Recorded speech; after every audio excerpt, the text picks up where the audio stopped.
Estamos presentando Horizonte Educativo. Juan Antonio Rodríguez Beltrán es Horizonte Educativo. En Horizonte Educativo, FECODE informa.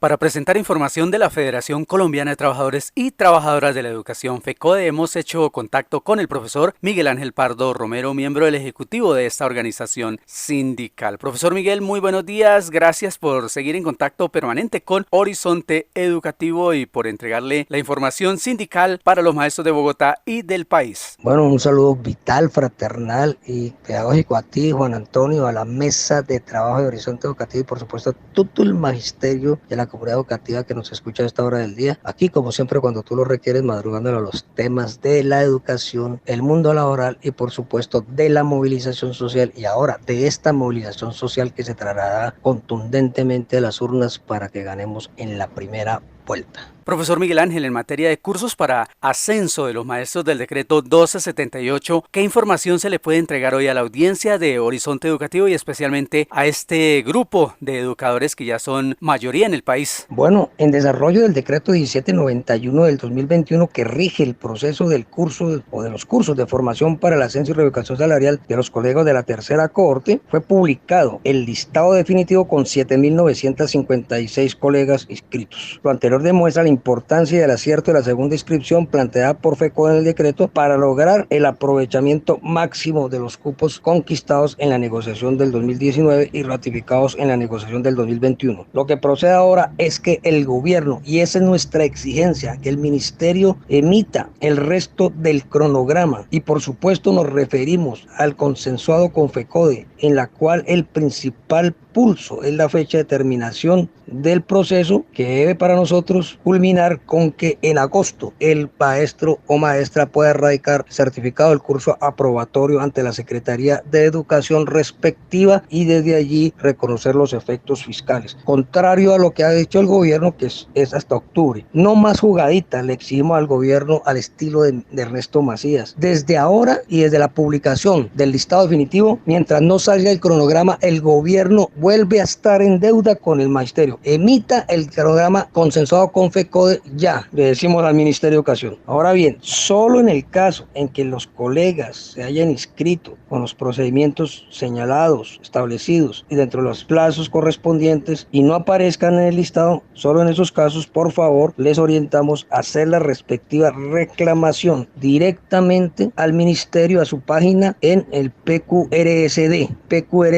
en la página nacional del Ministerio y enviar copia de la reclamación al CEIT, al correo ceit@fecode.edu.com. Profesor Miguel Ángel, por estos días la FECODE ha tenido reuniones bien importantes con entidades del Estado. Cuéntenos. Bueno, de otro lado, el día 8 de abril, FECODE atendió dos reuniones muy importantes. En la mañana el 8 de abril con la función pública y en la tarde estuvimos en la Comisión de Alto Nivel SGP Educación. En esta segunda reunión, pues como todos sabemos, estamos en la discusión del cumplimiento del acuerdo pactado en 2019, reafirmado en 2021, en la cual el gobierno se compromete a consensuar una fórmula para incrementar los recursos del sistema de participación de manera real y progresiva, y para nosotros, por supuesto, el punto de referencia es retornarle al país y a la población de los 1.103 municipios los más de 384 billones de pesos que le han suprimido a educación, agua potable, saneamiento y educación.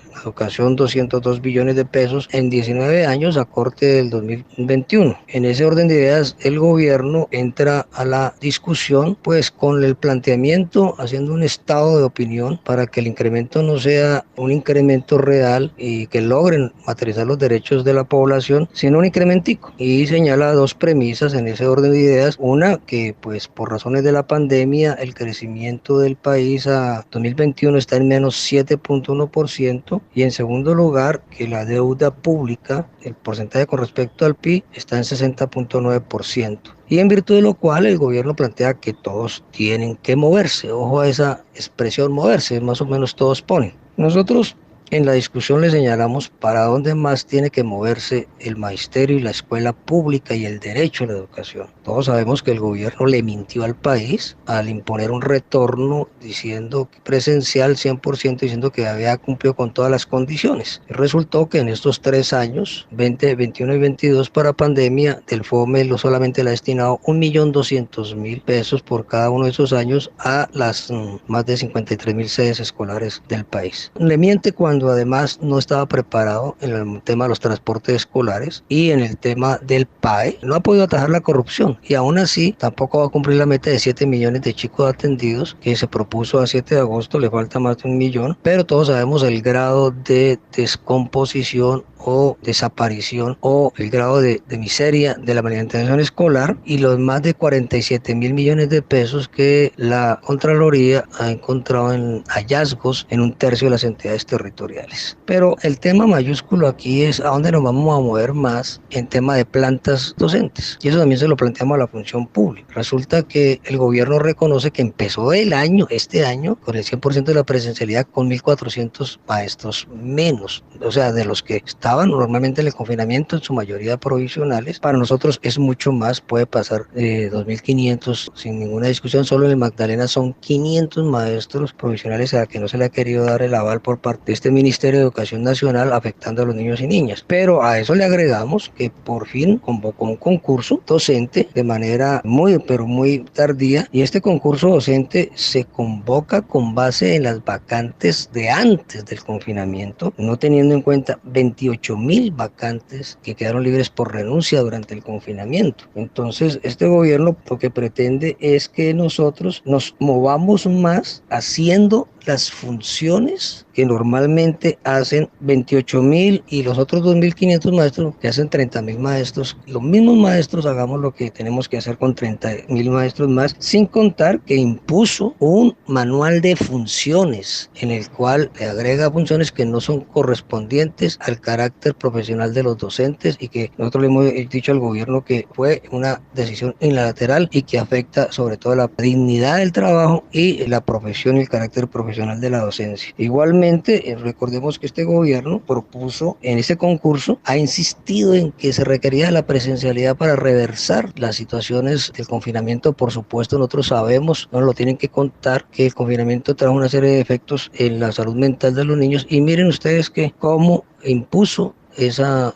presencialidad sin las condiciones, pero agregamos que el concurso tampoco la resuelve, porque en las edades que necesitamos más y en las modalidades educativas que necesitamos y niveles educativos que necesitamos más maestros, el concurso, por ejemplo, en inclusión sigue convocando 0 maestros y maestras a concurso. En preescolar convocó 1.667, pero están concentrados en Bogotá y 3 departamentos más. Para el resto del país solo son 153, y en orientación escolar convocó 872, pero Bogotá y Boyacá tienen 569, luego para el resto del país son 303 vacantes docentes orientadores. Todo es una falacia. Entonces uno pregunta, ¿para dónde más tenemos que movernos según el gobierno cuando estamos sobre una carga laboral enorme y cuando a los niños se les ha vulnerado todo tipo de derechos que, como hemos dicho aquí, como el tema del transporte escolar y alimentación, el derecho a sus maestros, pues dejan a los cursos y a los grupos de muchachos expuestos a todas las violencias y a la deserción? Es el gobierno el que está promoviendo la deserción. Entonces, finalmente, nosotros lo que queremos señalar sobre el particular, le dijimos al gobierno, entregue ya cuál es la propuesta de fórmula para aumentar de manera real y progresiva los recursos, no más dilaciones, y sobre las fórmulas discutimos para ver si hay acuerdo o no. Y finalmente, para otro muy importante, pues que este punto quede claro, para que el nuevo Congreso, donde hay una mayor favorabilidad por parte del magisterio gracias al crecimiento de la bancada alternativa y demócrata, pues tendremos mejores opciones. De otro lado, a la función pública también le señalamos 2 asuntos adicionales: el derecho de los docentes orientadores a las horas extras, y para eso proponíamos una modificación del decreto de salarios, asunto pues en que la función pública pues no tiene competencia pero puede coadyuvar. Y en segundo lugar, el tema que tiene que ver, la bonificación pedagógica sea reconocida también para los maestros y maestras de colegios oficiales que no están adscritos a una entidad territorial. Me refiero al caso del ITC en Bogotá o al IPN y al Colegio Boyacá y otros colegios. Sobre el particular, quedamos entonces en unos acuerdos para allegar la documentación respectiva y valorar la posibilidad de esa reivindicación tan justa para los maestros de estas entidades. A todas y todos, abrazos fraternales, vitales y pedagógicos. Les habló Miguel Ángel Pardo Romero, secretario de Asuntos Educativos, Pedagógicos y Científicos de FECODE.